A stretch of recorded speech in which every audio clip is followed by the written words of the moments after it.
खास करके बीजेपी वाले, उनको पहले गीत से ही मिर्ची लग गई थी। और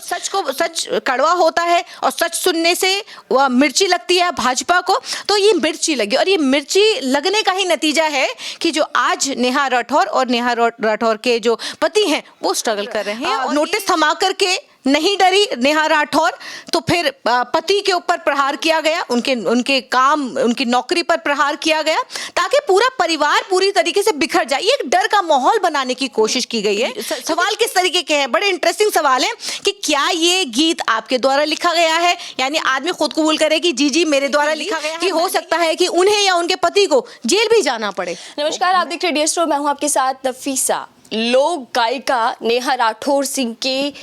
यूपी में काबा सीजन 2 गाने को लेकर कानपुर की पुलिस ने उनको नोटिस थमा दिया था और हाल ही में उनके पति यानी कि हस्बैंड की जॉब भी चली गई। हमारे साथ हैं आरफा खानम जी, एडवोकेट हैं, कई बार वो ऐसे सामाजिक मुद्दों पर अपनी राय रखती हैं, उनसे जानते हैं। मैम, आपने देखा होगा नेहा राठौर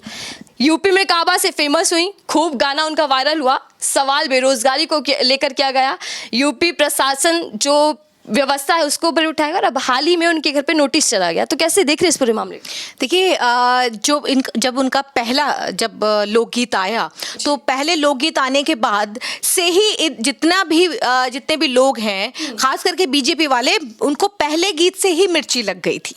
अब दूसरा जब आ गया तो वो तो सोने पे सुहागा था। और जिस तरीके से लगातार हम ये देख रहे हैं कि एक तानाशाही रवैया अपनाया जा रहा है, एक तानाशाही रवैया अपनाते हुए आप सबसे पहले भाजपा जो है, जिस बीजेपी, भारतीय जनता पार्टी, सबसे पहले रोजगार पर अटैक करती है कि सबसे पहले अगर आप प्रेशर डाल करके, क्योंकि अगर नोटिस थमा करके नहीं डरी नेहा राठौर, तो फिर पति के ऊपर प्रहार किया गया, उनके काम, उनकी नौकरी पर प्रहार किया गया, ताकि पूरा परिवार पूरी तरीके से बिखर जाए। एक डर का माहौल बनाने की कोशिश की गई है। क्योंकि देखिए,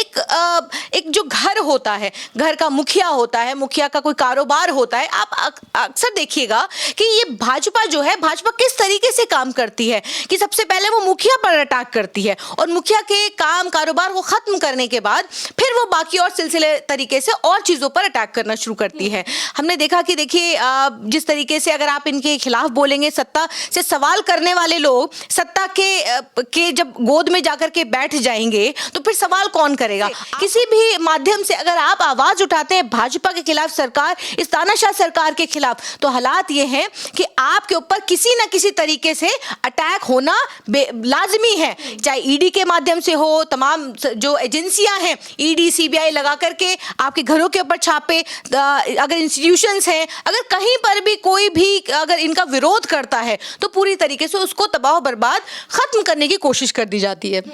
लेकिन मैम, सवाल ये भी कि कानपुर पुलिस का ये कहना है कि उनके गाने में कुछ ऐसे अल्फाज से जिससे सांप्रदायिक सामाजिक तनाव बढ़ सकता है, तो वो तो जाहिर तौर पे सही नोटिस है ना? देखिए, ऐसा वो शब्द कौन से हैं? देखिए, अगर उनके जो शब्द हैं, मैंने तो पूरा उनका गीत सुना है, मुझे तो कोई शब्द ऐसे नहीं लगे हैं कि जो ऐसे शब्द हैं जिनको हटाया जाना चाहिए। बुलडोजर से आप घरों को बुलडोज कर रहे हैं, वही बात करी है उन्होंने, तो ऐसी कोई अलग बात तो नहीं है उसके अंदर कि अगर कुछ अलग से एडिशन उन्होंने कुछ किया हो उस गाने के अंदर, तो बताइए। जो हालात हैं वो बयान किए गए हैं, चाहे वो अब मैं बोल के कर रही हूं या मैं गा के करूं, मैं कैसे भी करूं। और जिस तरीके का नोटिस दिया गया 7 सवाल के, अगर आप 7 सवाल के जवाब अगर आप हमें सेटिस्फाइड नहीं करते हैं, तो आपके खिलाफ मुकदमा दर्ज होगा, ये योगी सरकार कहती है। और सवाल किस तरीके के हैं, बड़े इंटरेस्टिंग सवाल है कि क्या ये गीत आपके द्वारा लिखा गया है, यानी आदमी खुद कबूल करे कि जी मेरे द्वारा लिखा गया है, मैंने ही, क्या आपने इसको पोस्ट किया है, आइए आप ही का चैनल है, मतलब वो आपको मुकरने का भी आपको कोई मौका नहीं देते। कल को आप ये कह दो कि नहीं जी मेरा तो अकाउंट हैक हो गया था, या मैंने कुछ इस तरीके से कुछ किया था, तो वो भी मौका नहीं है। वो पूरी तरीके से, वो जाहिर है नेहा राठौर जब इतनी हिम्मत कर सकती हैं, योगी सरकार के खिलाफ बोलने की हिम्मत कर सकती हैं, तो जाहिर है वो एक्सेप्ट भी करेंगे, उस नोटिस को भी एक्सेप्ट करेंगे। उन्होंने कहा भी,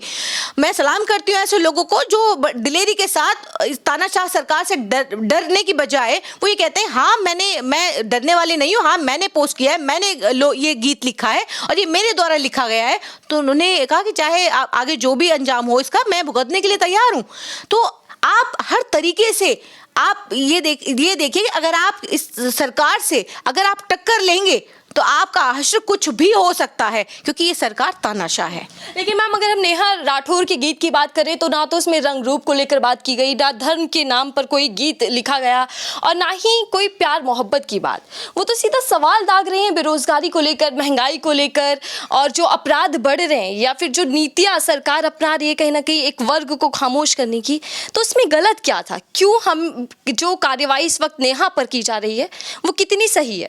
देखिए,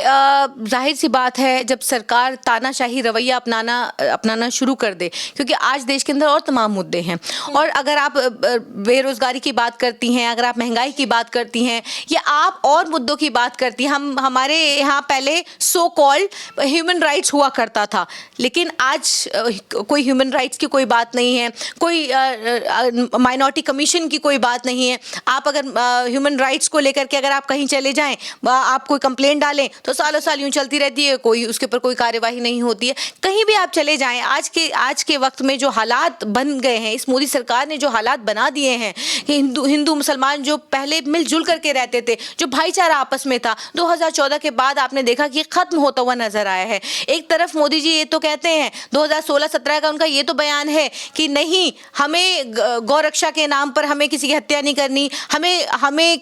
असामाजिक तत्वों को हमें पहचानना होगा, लेकिन फिर वहीं पर वो जिस तरीके के उनके मंत्री और वो जिस तरीके के बयान देते हैं, और फिर एक तानाशाही रवैया यूपी के अंदर, तो ऐसा लगता है कि लॉ एंड ऑर्डर खत्म ही हो गया है। बाबा का बुलडोजर जिस गरीबों पर चल रहा है, कानपुर के अंदर हमने देखा कि जिससे दीक्षित परिवार, ब्राह्मण परिवार था, दो माँ बेटी को जिस तरीके से दिया गया, हमने उन्नाव देखा, हमने हाथरस देखा, जिस तरीके से लगातार एक के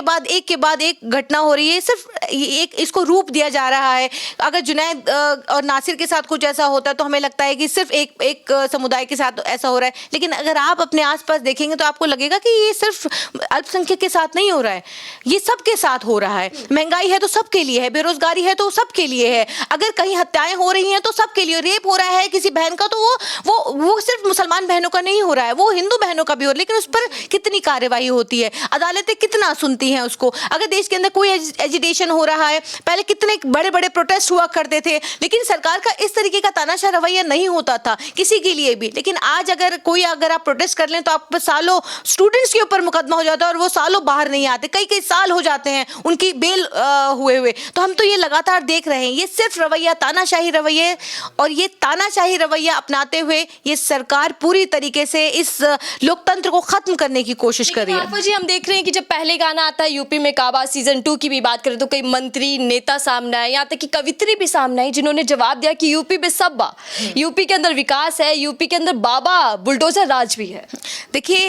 ये सिर्फ और सिर्फ आपने देखा कि जब नेहा राठौर का पहला गाना जब आया था, उसके बाद लगातार और भी कवित्रियां आई और उन्होंने उसको काउंटर किया। उसको काउंटर करते हुए उन्होंने कहा कि सब ठीक बा, इस तरीके की बात कही गई, और फिर उनके द्वारा भी उन्होंने बहुत सारी ऐसी बातें कही, बहुत सारे अपने गीत के अंदर चीजें बताई। उसको काउंटर, जितने भी क्वेश्चन थे उसको काउंटर क्वेश्चन किया गया। क्या जिस वक्त इन सरकारों को जो काम करना चाहिए था वो काम इन्होंने नहीं किया, और ये बात भूलने वाली नहीं है। जिस तरीके से लोग पैदल लोग चले हैं, अपने लोगों को खोते हुए देखा है, क्या वो वक्त नहीं देखा है? तो नेहा राठौर ने क्या अलग सी बात कह दी। नेहा के पति हिमांशु की जो जॉब चली गई, इस्तीफा मांग लिया गया, उसको लेकर आप क्या समझ, क्या डराने और धमकाने की पूरी कोशिश है? बिल्कुल एकदम ये डराने धमकाने की, क्योंकि देखिए जब नोटिस दिया गया तो नेहा राठौर डरी नहीं, उन्होंने और इसका मजबूती से सामना किया कि मैं डरने वालों में से नहीं हूं। तो मोदी सरकार ने जो आर्थिक स्थिति होती है, आर्थिक स्थिति पर अटैक किया, और ये करते हुए कि भाई अब तो आप डरेंगी, अब तो आप इसके आगे का भी आप मुझसे सुन लीजिए। हो सकता है आने वाले वक्त में आप ये भी देखेंगी कि हो सकता है कि उन्हें या उनके पति को जेल भी जाना पड़े। मैं नहीं कहती ऐसा हो, लेकिन हो सकता है, क्योंकि ये तानाशाह सरकार है। कोई मुकदमा लगा दिया, झूठा मुकदमा लगा दिया जाता है, झूठे मुकदमा लगा करके उनको जेल भेज दिया जाएगा, और सालों जेल में आप अपने आप को ये साबित करते रहिए कि मैंने ऐसा किया नहीं है। चाहे वो कंपनी से जहां पे वो काम कर रहे हैं उस पर आप देखिएगा, जो कि देश इसी ट्रैक पे चल रहा है, लगातार एक ही पैटर्न, एक ही ट्रैक है कि इसी तरीके से अगर आप नहीं टूटेंगे, किसी तरीके से तो टूटेंगे, किसी तरीके से तो तोड़ा जाएगा। हमने देखा बीते दिनों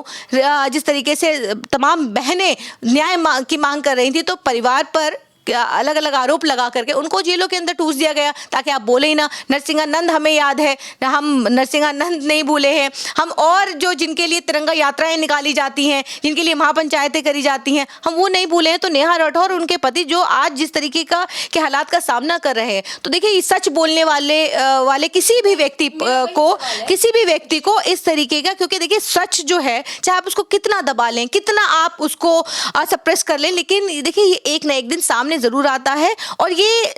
जो सच है, जो मोदी सरकार का जो सच है, ये भी देखिएगा जनता के सामने जरूर आएगा। लेकिन आरफा जी, एक सवाल बेहद ज़रूरी हो जाता है जब हम ऐसी स्थितियाँ आसपास अपनी देखते हैं कि जब एक गायिका अपने गीत के माध्यम से सरकार की खामियां या नाकामियों को गिनाती है, जब एक पत्रकार अपनी पत्रकारिता के जरिए सच को उजागर करता है, तो इसी तरीके की कार्रवाई की जाती है, डराया जाता है। तो क्या सरकार अपनी आलोचनाओं को सुनने से घबराती है या डरती है? देखिए जिस तरीके की राजनीति भारतीय जनता पार्टी करती है, सिर्फ एक ही ट्रैक, एक ही पैटर्न है, वो यही है कि आप डराइए धमकाइए, एक माहौल बनाइए। उस माहौल बनाने में हर आदमी, एक आम आदमी जो यही सोचता है कि मुझे इनके चक्कर में नहीं पड़ना है, मुझे ऐसे नहीं करना, मुझे तो 2 रोटी मिल जाए, मैं अपना सीधा मुझे नौकरी पे जाना है, नौकरी से आना, अपने बच्चे पालने। आम आदमी सिर्फ इतनी सी बात सोचता है। लेकिन जो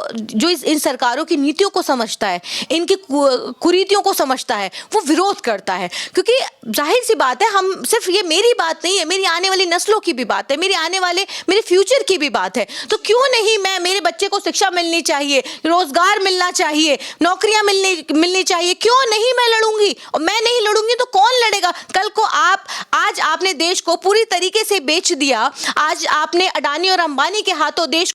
कर दिया, और आज हम क्यों नहीं